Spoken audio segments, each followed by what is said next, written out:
نحمده ونصلي على رسوله الكريم اما بعد فاعوذ بالله من الشيطان الرجيم بسم الله الرحمن الرحيم رب اشرح لي صدري ويسر لي امري واحلل عقدة من لساني يفقهوا قولي اللهم فقهنا في الدين اللهم انا نسألك علما نافعا وعملا متقبلا ورزقا طيبا۔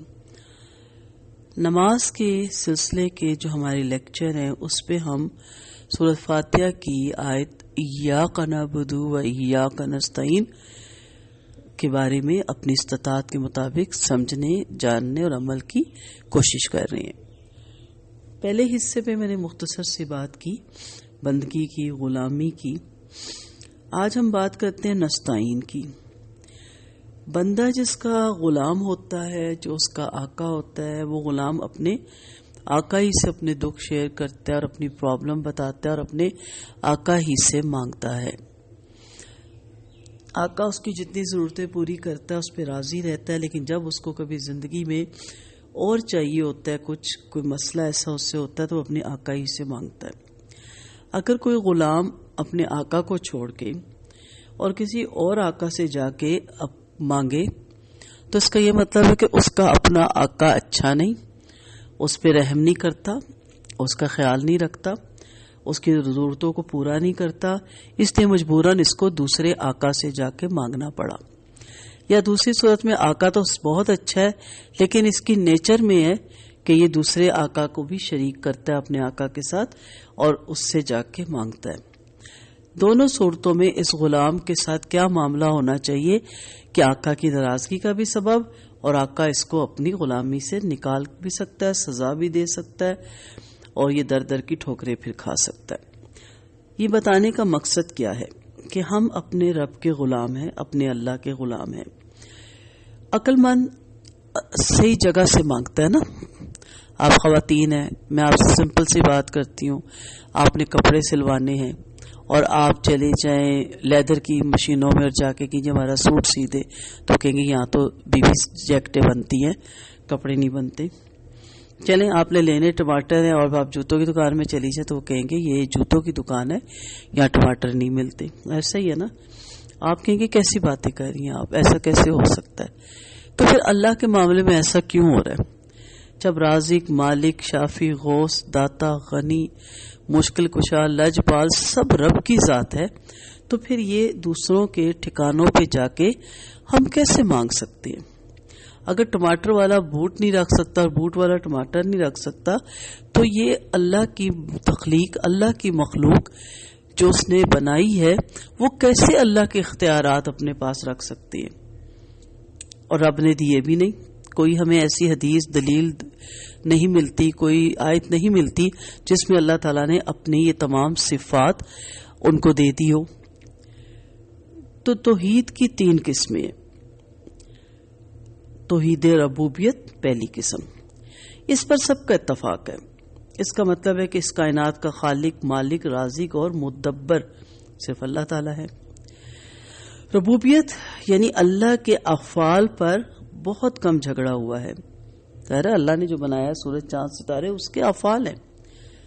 انبیاء اور ان کی قوموں کے مابین اس پر کبھی کوئی تنازع نہیں کھڑا ہوا۔ کافر بھی اللہ کو مانتے ہیں۔ سب کچھ کرنے والا اللہ ہے اور اس کے سوا کوئی نہیں جو کچھ کر سکے، اس پہ کوئی پرابلم نہیں۔ بارش وہی برساتا ہے، اس کے علاوہ کوئی نہیں جو یہ کام کرے۔ سورج کو وہی چڑھاتا ہے، چاند کو وہ لے کر آتا ہے، ہواؤں کو وہ چلاتا ہے، دانے کو وہ پھاڑتا ہے، زندگی، موت، صحت، عافیت، رزق وہ دیتا ہے اور اس کے علاوہ کوئی نہیں دیتا۔ کائنات کے سب فیصلے وہ کرتا ہے۔ کن فیکون کا مالک وہی ہے۔ تو یقین ہے نا۔ تو جو واقعہ بھی ہوتا ہے اس کے اذن سے ہوتا ہے، اس کے ہونے کا یقین اور کسی اور سے کچھ نہ ہونے کا یقین، یہ ربوبیت ہے۔ ربوبیت کے تحت یہ جو حقائق بیان ہوئے ہیں نا برحق ہیں اور سچ ہیں، مگر ان کے بیان پر قومیں بھڑک نہیں جایا کرتی تھی۔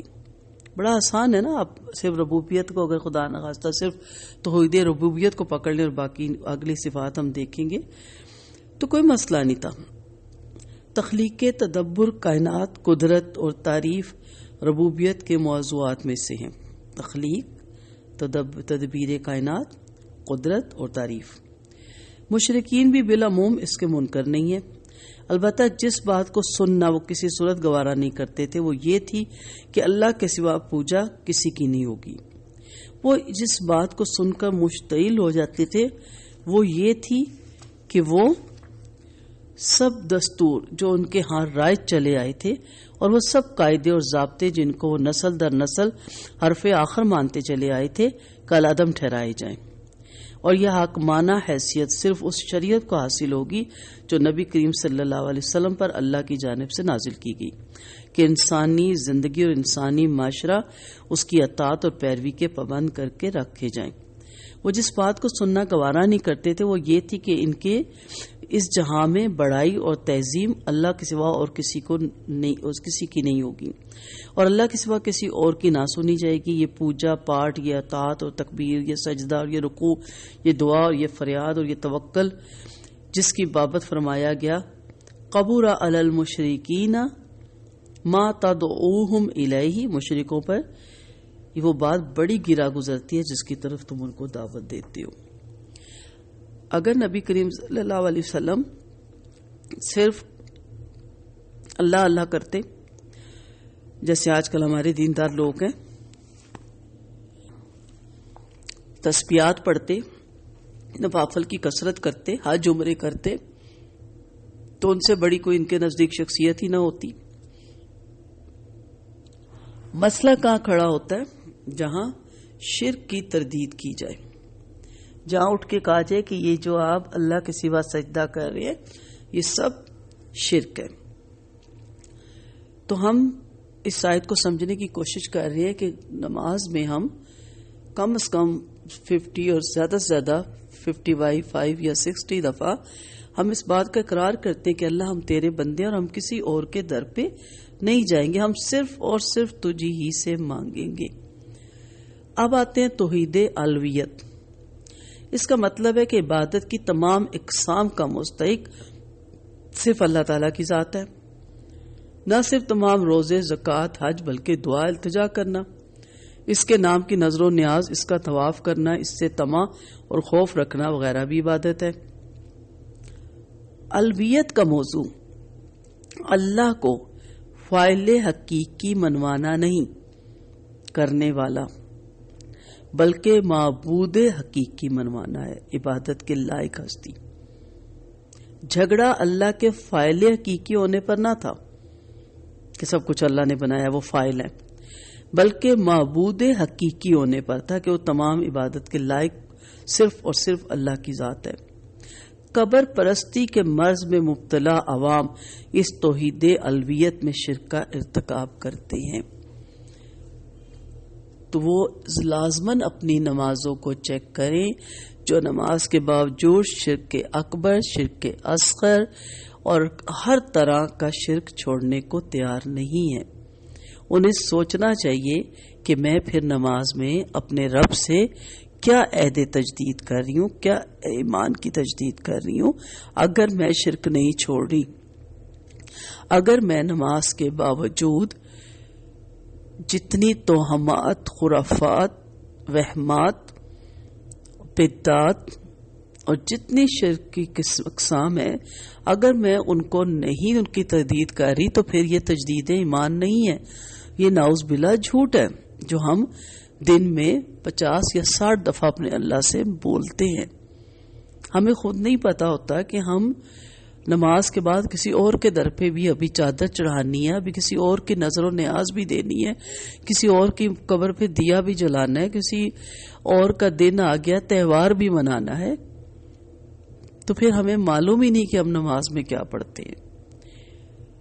جیسے میں نے پچھلی آیت میں کہا تھا نا کہ اللہ تعالیٰ تمام جکڑ بندیوں سے آزاد کر دیتا ہے اس آیت میں، ایاک نعبد و ایاک نستعین، ساری غلامیوں سے نکال کے اپنی غلامی میں لے آتا ہے، سارے سجدوں سے نکال کے صرف اپنے سامنے سجدہ کرواتا ہے، تمام خرافات سے بچاتا ہے، تمام بدعات سے بچاتا ہے، لیکن ہمارے ہاں تو اس کے سوا اور کوئی کام ہی نہیں۔ کبھی ایک دن آ جاتا ہے، کبھی دوسرا دن آ جاتا ہے، کبھی ایک شام آ جاتی ہے، کبھی ایک دن، صبح یہ پڑھنا، شام یہ کرنا ہے، اس طرح سجدے کرنے ہیں۔ یہ کتنے ہمارے یہاں بدعات ہوتے ہیں، اگر میں اس پہ لگ جاؤں تو مجھے ایک الگ عمر چاہیے اس پہ لکھنے کے لیے۔ تیسری چیز ہے توحید صفات، صفتیں ہیں جو نبی اللہ تعالیٰ کی. اس کا مطلب ہے کہ اللہ تعالیٰ کی جو صفات قرآن و حدیث میں بیان ہوئی ان کو بغیر کسی تعویل کے تسلیم کیجئے. صفات میں علم غیب، دور یا نزدیک سے فریاد سننے پر قادر، کائنات میں ہر طرح کا تصرف کرنے کا اختیار وہ کون ہے؟ اللہ کو. اب ہم غیب کا علم جاننے کے لیے کسی کے آگے ہاتھ دکھا رہے ہیں، کسی سے اپنا سانچہ بنوا رہے ہیں، کوئی نمبرنگ سے ہمیں بتا رہا ہے کل کیا ہونے والا ہے. یہاں ہم بہت بڑا شرک کرتے ہیں. دور اور نزدیک سے فریاد سننے والا ہم کیا کہتے ہیں؟ فریاد رس. کون؟ غوث اعظم. غوث یغاث کس سے ہے؟ بہت فریاد کے بعد جو بارش برسی جائے تو وہ فریادیں سنتا ہے. کون؟ غوث اعظم. غوث اعظم کون ہے؟ عبد القادر جیلانی.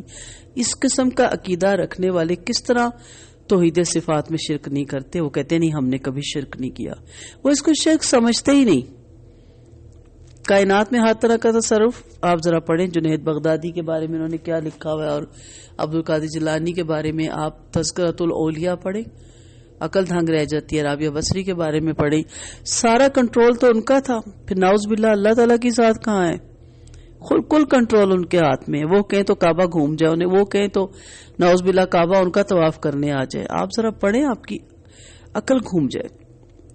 عام سے عام بندہ بھی اس میں ملوث ہے اور خاص و خاص اہل علم بھی اس میں ملوث ہے. عبد القادر جیلانی رحمت اللہ علیہ کا قول ہے، تو باطن میں اپنے نفس کو، ظاہر میں مخلوق کو اور عمل میں اپنے ارادوں کو اللہ کا شریک کرتا ہے. باطن میں اپنے نفس کو، کس کی پوجا پاٹ سجدہ ہے؟ اپنے نفس کی، اپنی انا، اپنا غرور، اپنا تکبر. اور ظاہر میں مخلوق کہ میں جو بھی کام کروں دنیا دیکھے، میرا نام ہو، گینز بکس میں نام آئے، واہ واہ ہو، میری نیکیوں کا پرچار ہو، میری نیکیوں کا اشتہار لگے. اس وقت تک ہم چیک نہیں چھوڑتے جب تک تصویر نہ صحیح کھنچ جائے. نہیں صحیح کھنچے تو دوبارہ چیک پکڑاتے ہوئے کھنچواتے ہیں. ایک گھی کا ڈبہ یا آٹے کا توڑا دینے کے لیے بھی ہمیں تصویریں چاہیے. اور عمل میں اپنے ارادوں کو کہ اللہ میاں میں یہ چاہتا ہوں، میں ایسا چاہتا ہوں، میں ایسا کرنا چاہتا ہوں. آپ نیت کریں، اللہ کے سپرد کریں. حضرت عبداللہ بن عباس رضی اللہ عنہ بیان کرتے ہیں کہ میں ایک دن اللہ کے رسول صلی اللہ علیہ وسلم کے پیچھے سواری پہ سوار تھا کہ آپ صلی اللہ علیہ وسلم نے مجھے مخاطب کر کے فرمایا، اے لڑکے میں تمہیں کچھ باتیں سکھا رہا ہوں. بڑی خوبصورت حدیث ہے، سنو. اللہ کو ہمیشہ یاد رکھو، اللہ تمہیں یاد رکھے گا. اللہ کو یاد رکھو تو تم اللہ کو اپنے پاس پاؤ گے.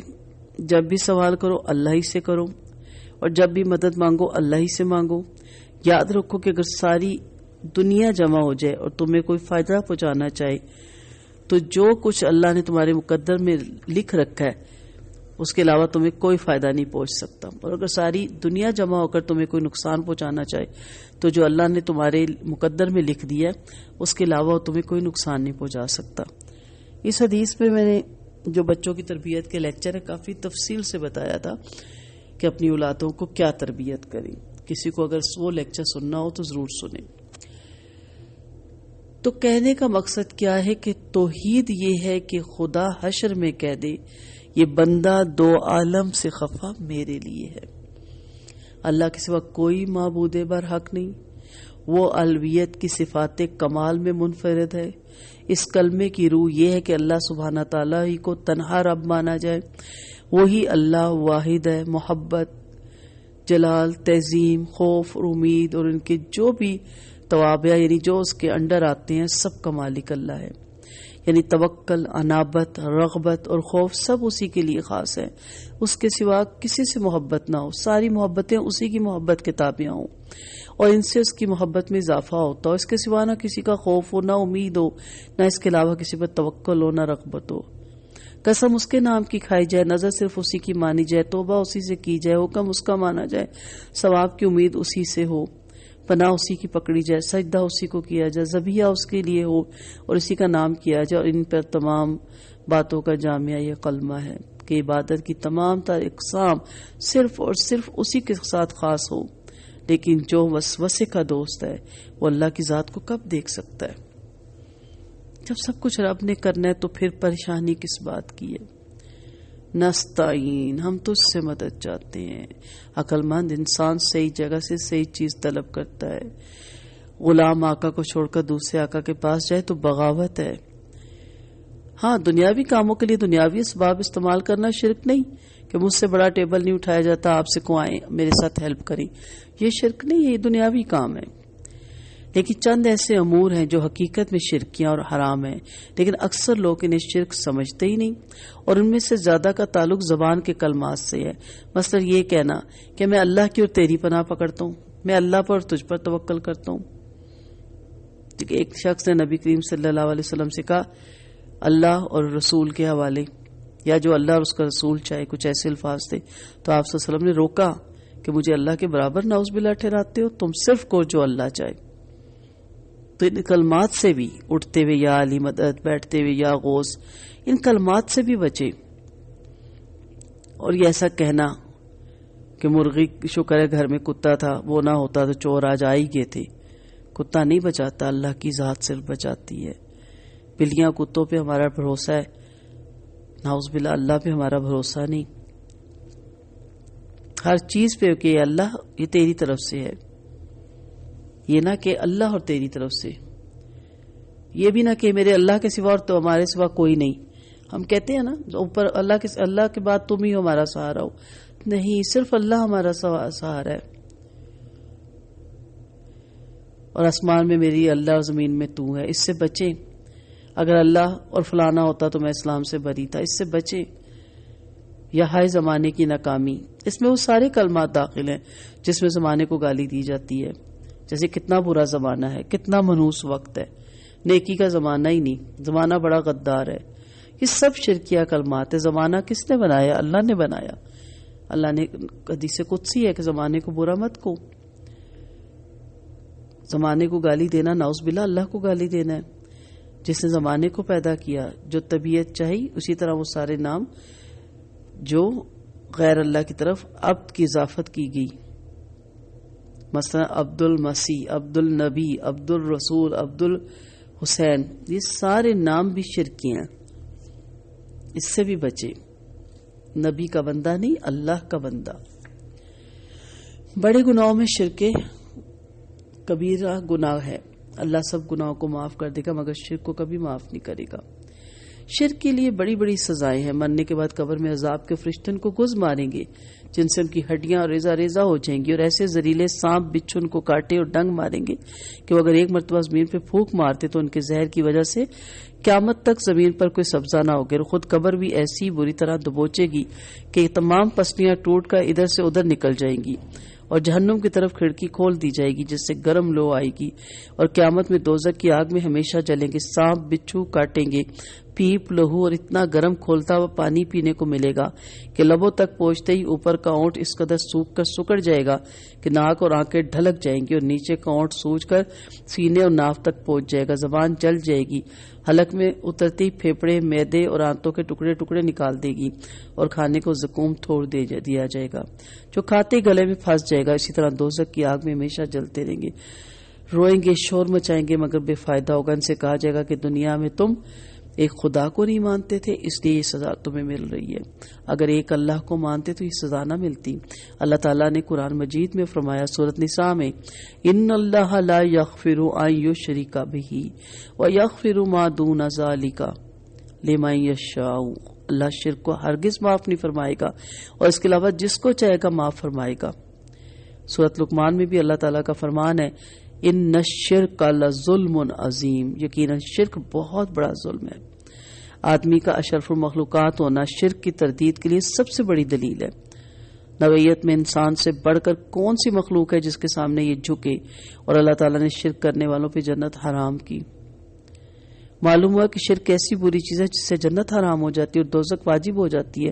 اس لیے ہر حال میں شرک سے بچتے رہنا چاہیے. آپ صلی اللہ علیہ وسلم نے حضرت معاذ رضی اللہ عنہ کو نصیحت فرمائی تھی، لا تشرک باللہ وان قتلت او حرقت. اللہ کے ساتھ کسی کو شریک نہ کرنا اگرچہ تجھے قتل کر دیا جائے یا جلا دیا جائے. یہ اتنی تعمید میں کس لیے آپ مان رہی ہوں؟ اس لیے کہ ہمیں پتہ ہو کہ ہم جو نماز میں ایاک نعبد و ایاک نستعین، جیسے شروع میں نے کہا کہ پورے قرآن کا خلاصہ اور نچوڑ سورۃ فاتحہ میں ہے، علماء کے قول بتائے اور حضرت فاتحہ کا سارا نچوڑ ایاک نعبد و ایاک نستعین میں ہے، اور جو اس کو سمجھ جاتا ہے تو اس نے پورا قرآن سمجھ لیا، پورا اسلام سمجھ لیا، اور اس کا دین بھی مکمل ہو گیا کہ اللہ ہم صرف تیرے بندے ہیں اور صرف تجھی ہی سے مدد چاہتے ہیں، تیری مدد کے سوا ہمیں کسی اور کی مدد کی ضرورت نہیں، اور تیرے سوا ہمارا کوئی بھی سہارا نہیں۔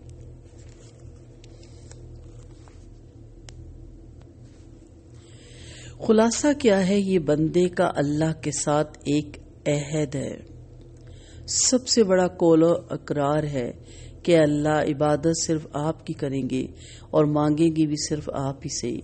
یہی توحید کی دو بنیادیں ہیں، ایاک نعبد، اے اللہ سچی محبت تجھ سے، پوری اطاعت کامل تیری، عبادت صرف اللہ ہی کی، اور عبادت کے معنی انتہائی درجے کی محبت اور انتہائی درجے کی اطاعت، جب یہ دونوں مل جائے تو عبادت بن جاتی ہے۔ وَإِيَّاكَ نَسْتَعِينُ، اور صاحب اختیار، صاحب قدرت صرف تجھی کو مانیں گے، اس لیے صرف تجھی سے دعا مانگیں گے اور کسی سے نہیں۔ یہاں استعانت سے مراد ایسی مدد مانگنا جیسی اللہ سے مانگی جاتی ہے، کسی ہستی کو قادر مطلق سمجھ کے، کسی کو فاعل حقیقی سمجھ کے کہ وہ سب کچھ کر سکتا ہے، اس مدد مانگنے کو استعانت کہتے ہیں۔ اے اللہ تعالیٰ تجھی سے ہم مدد مانگیں گے، کسی اور سے ہم مدد نہیں مانگیں گے۔ سو توحید کی مثال ایک درخت کی سی ہے جو بندہ مومن کے دل میں پھلتا پھولتا ہے اور پروان چڑھتا ہے، چنانچہ جب بھی نیکی اور فرما برداری کے کاموں میں اس کی آباری کی جاتی ہے تو اس کی شاخوں میں بڑھوتی اور اس کی افزائش میں اضافہ ہوتا ہے، اس طرح اس کا حسن اور جمال دوبالا ہو جاتا ہے۔ پھر جب توحید کا درخت پورے طور پر پروان چڑھ جاتا ہے اور اس کی شاخیں ثمربار ہو جاتی ہیں تو بندے کے دل میں اللہ کی غیرت درجے محبت پیدا ہو جاتی ہے، اور اس کا خوف اور اس کی رحمتوں کی امید میں اضافہ ہو جاتا ہے، اور اللہ پر مضبوط توکل کی نعمت سے سرفراز ہوتا ہے۔ اللہ تعالی ہم سب کو ایاک نعبد و ایاک نستعین پہ عمل کرنے کی توفیق دے۔ انشاءاللہ اگلی کلاس میں اگلی آیات کے ساتھ حاضر ہوں گے۔ السلام علیکم ورحمۃ اللہ وبرکاتہ۔